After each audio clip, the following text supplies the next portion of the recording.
Je vais essayer de parler à la fois d'éthique, de droit, autour du numérique en santé. Alors sur le programme, il y a digital et il y a numérique, donc on essaiera de voir si on parle de la même chose.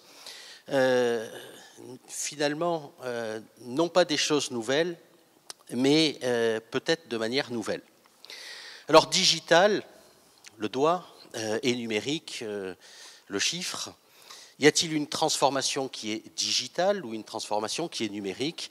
Dans la relation de soins, ça s'inscrit dans un environnement qui est régulé et normé. Regula et norma. Regula, la règle, qui est droite, et norma, l'équerre. Ce sont des instruments de mesure que vous avez subis et qui permettent de, aujourd'hui, mesurer les rapports sociaux.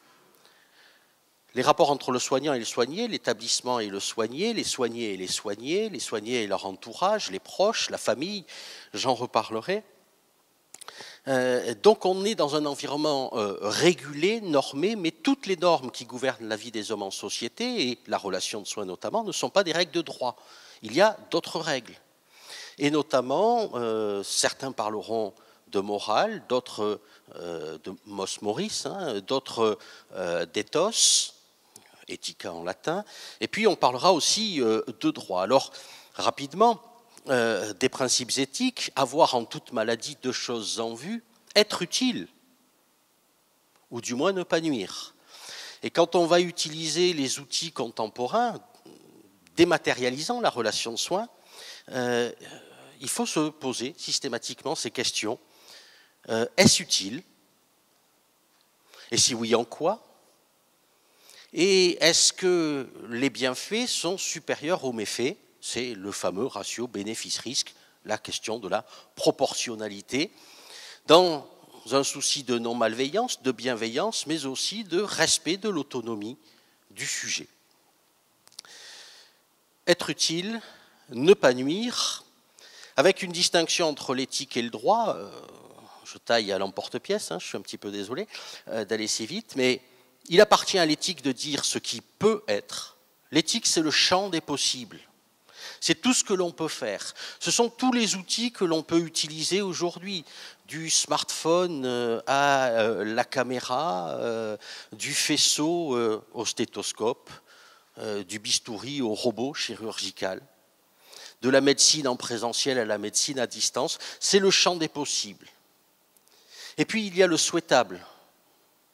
Et c'est le droit qui, dans une société donnée, pour un temps donné, va encadrer les souhaitables.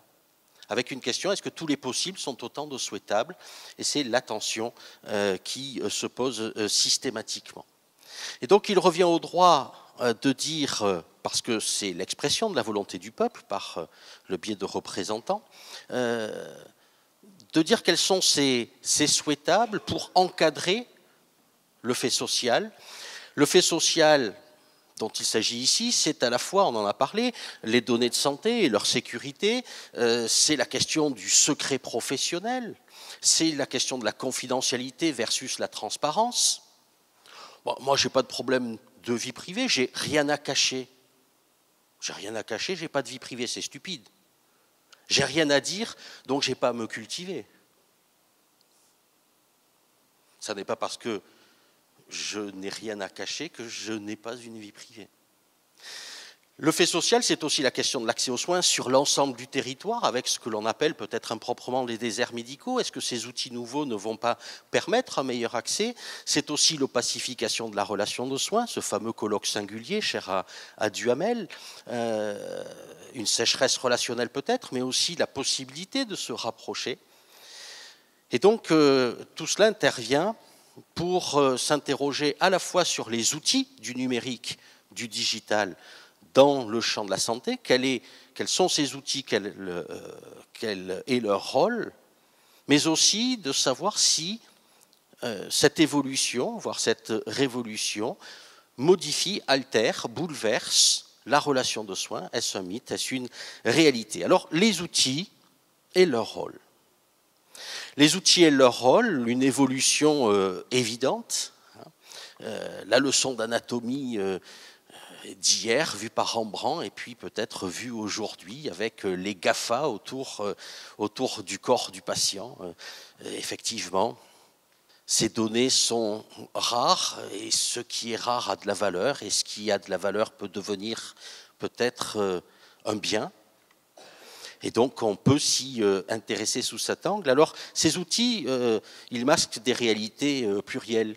On va aller de la e-santé à la télésanté, des objets connectés aux données de santé, des algorithmes aux données personnelles, des données massives, comme disent mes amis québécois, plutôt que big data, hein, données massives, information nuagière plutôt que cloud, c'est plus poétique en plus, avec des systèmes toujours davantage connectés, toujours plus ouvert, toujours plus mutualisé, toujours plus interfacé.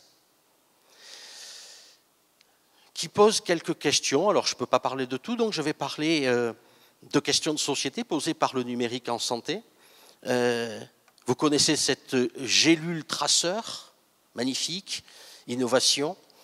Une puce RFID dans une gélule, hein, vous connaissez toutes et tous ces gélules, on prend un médicament, mais cette personne âgée dépendante qui commence à perdre peut-être un petit peu la tête, a-t-elle bien pris sa gélule?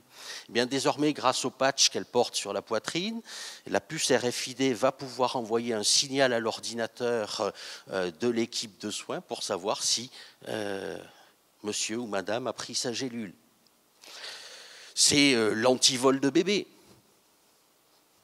C'est l'antivol de personnes âgées. Magnifique innovation. Je vais mettre un bracelet électronique. Hein. Je rappelle que sur un détenu, il faut son consentement pour le mettre. A-t-on le consentement du bébé pour éviter qu'il ne soit volé en maternité, de la personne âgée pour éviter qu'elle ne fugue? Je crois que c'est le terme malheureusement consacré dans le secteur.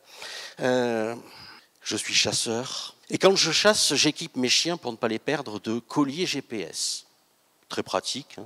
Quand ils prennent une mauvaise piste, 2-3 jours après, on peut toujours les retrouver. Vous allez me dire, ça n'a aucun intérêt, vous avez raison.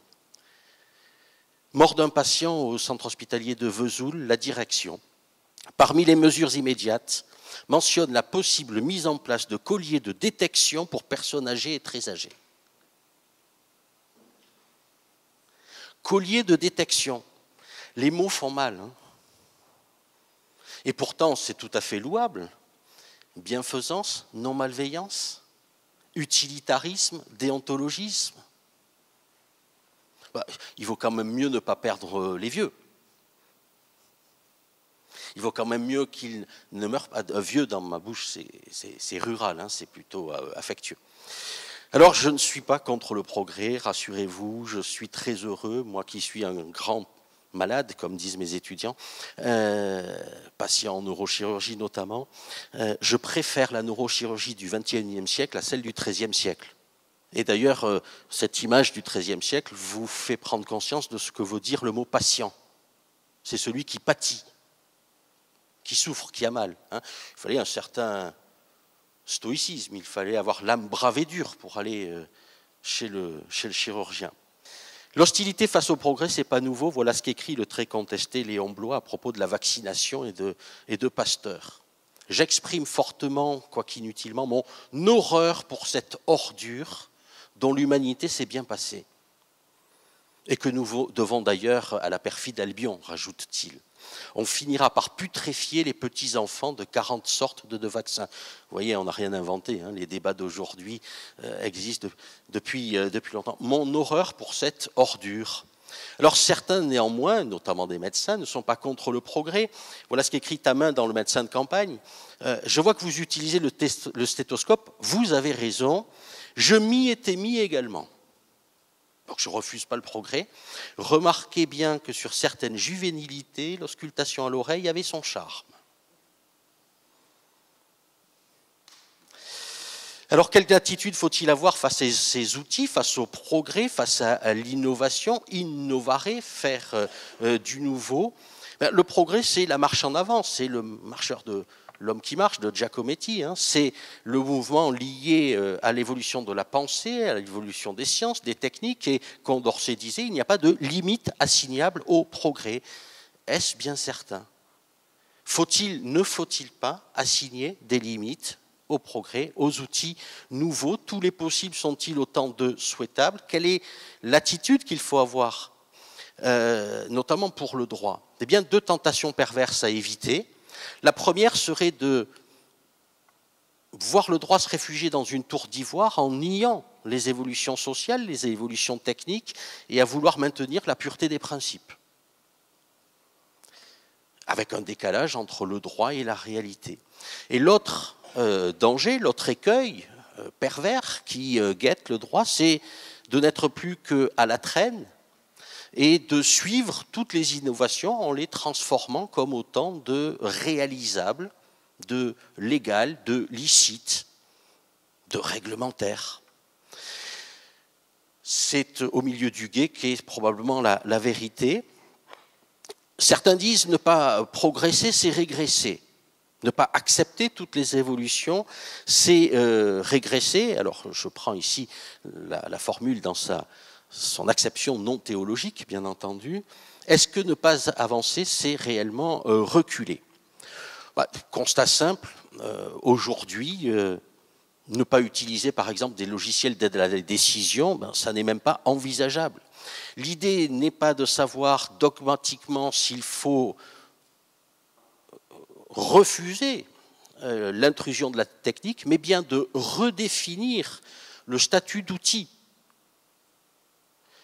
Le numérique, le digital, ce sont des outils, ce n'est pas une fin, ce sont des moyens, et donc il faut se repositionner face à l'outil. Si j'avais un marteau,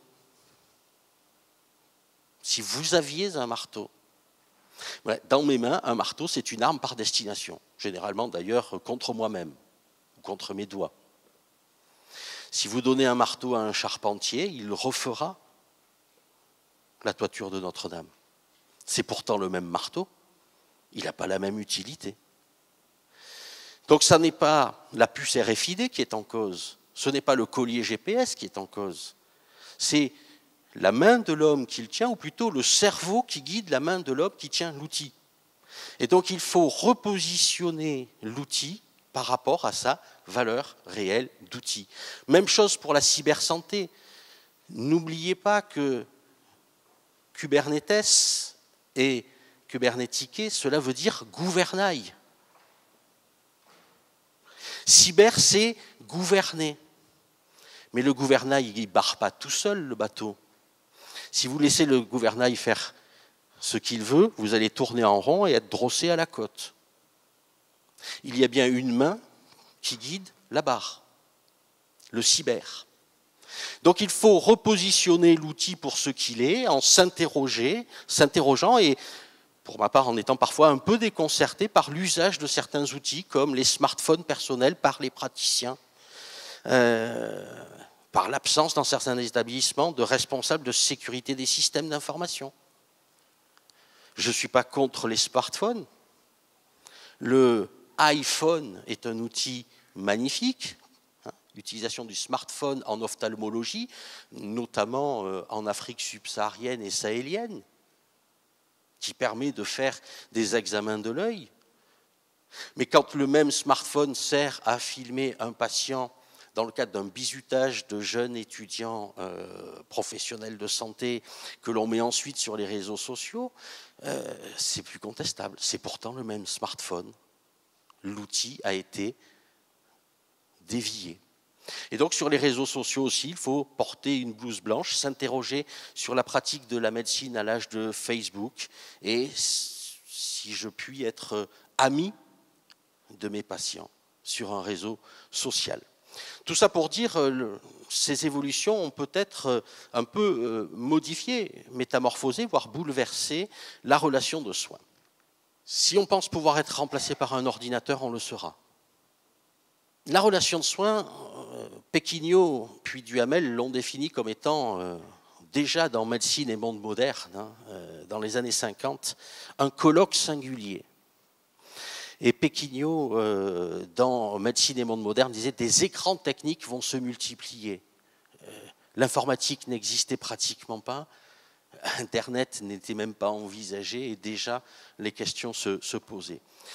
Acte clos, dans l'espace et dans le temps, comme dans le théâtre classique, c'est la rencontre d'une techné et d'un corps, mais aussi de deux personnes qui interagissent l'une sur l'autre, avec aujourd'hui un élément nouveau, télé, loin, au loin, à distance, en grec, télésanté, télémédecine.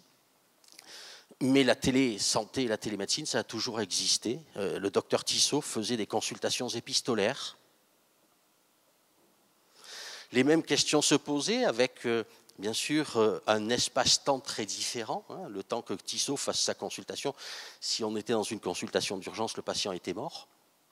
Donc on était plutôt sur la chronicité, alors qu'aujourd'hui, bien entendu, le flux de l'information permet de le faire en temps réel. Ces outils nouveaux sont nécessaires et doivent être utilisés par les professionnels. Ici, code de déontologie médicale, le médecin doit faire appel à des tiers compétents, pas des tiers médecins, des tiers, y compris des informaticiens, des spécialistes du numérique. Il doit céder des méthodes scientifiques les mieux adaptées en faisant appel à des concours appropriés. Donc la question n'est pas de savoir s'il faut rejeter le numérique en santé, mais de savoir comment on doit l'utiliser. Dans une relation de soins quelque peu dématérialisée, avec un risque d'accentuation de la distanciation et de l'opacification de la relation de soins. Quelques exemples, magnifique cabine de téléconsultation. Avec cet écueil, c'est que le langage corporel risque d'éviter un acte médical dans un contexte dématérialisé, distancié, n'est pas de nature à restituer parfaitement le langage corporel. Il y a un risque aussi de déshumanisation de la relation à l'autre, une sécheresse relationnelle, disent certains. Alors je ne vais pas lancer la vidéo, mais vous l'avez peut-être vu, voilà une magnifique annonce à un patient, alors je vous rassure, ça ne se passe pas en France, ça ne se passerait pas comme ça en France, annonce à un patient qu'il va mourir. Le médecin ne se déplace pas. C'est un robot, une vidéo, en temps réel. Le médecin lui annonce l'échéance fatale et il lui propose une sédation, on dirait en France sédation profonde et continue, provoquant une altération de la conscience maintenue jusqu'à décès, associée à une analgésie. La déshumanisation, elle est bien avérée. Mais en même temps, à l'inverse, et de façon inversement professionnelle, la désincarnation de la relation de soins, c'est aussi une réincarnation, c'est-à-dire un rapprochement grâce à une rupture de l'espace-temps dans une meilleure sécurité, sans rupture temporelle. Voilà un blog, Doc Toc Toc. Voilà un médecin qui prend une photo d'un petit animal sur le corps du patient, qui le poste, hashtag Morpion, et effectivement ses confrères répondent c'en est bien un.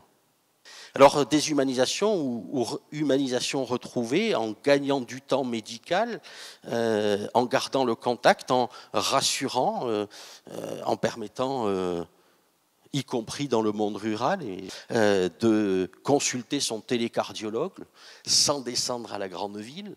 C'est préserver le lien avec les enfants en rupture scolaire, parce qu'ils sont hospitalisés au long cours, et c'est évidemment le cartable connecté à l'hôpital, un outil absolument extraordinaire qui permet de garder le lien avec son école. Et cet écran dont je disais qu'il était absolument abominable quand il s'agissait d'annoncer la mort et la sédation à un patient parce qu'on ne se déplace même pas, quand le même écran permet de voir les petits camarades et d'assister à son cours de mathématiques, mauvais exemple, c'est probablement une très bonne chose.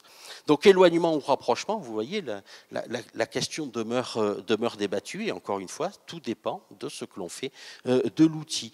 Alors pour conclure, il y a aussi une évolution des patients. Voilà un patient célèbre sur Instagram, vous connaissez probablement ce champion de tennis, Andy Murray, qui dit tout va bien, j'ai une magnifique hanche en titane, et qui poste sa radiographie. Alors, je ne sais pas si j'ai le droit, il a fait une petite erreur, c'est qu'on voit aussi un corps caverneux sur la radiographie. Et il a fallu retirer la photo, pas de bol, j'avais fait une capture d'écran avant. Donc, évolution aussi des patients, avec un impact des réseaux sur l'information des patients, avec ici un travail évident à faire par les sociétés savantes, par les professionnels de santé. Il faut que dans les pages qui apparaissent dans les moteurs de recherche, les sociétés savantes fassent du meilleur travail, plutôt que de laisser des officines informer ou désinformer les patients. L'utilisation des réseaux sociaux, c'est le pire. L'utilisation des réseaux sociaux, c'est aussi moins pire, voire meilleur, voire le meilleur, parce que ça va permettre aussi à des patients de rompre l'isolement. Donc vous le voyez, je ne suis ni pour, ni contre, bien au contraire. Ces outils sont absolument extraordinaires, à condition qu'ils demeurent des outils.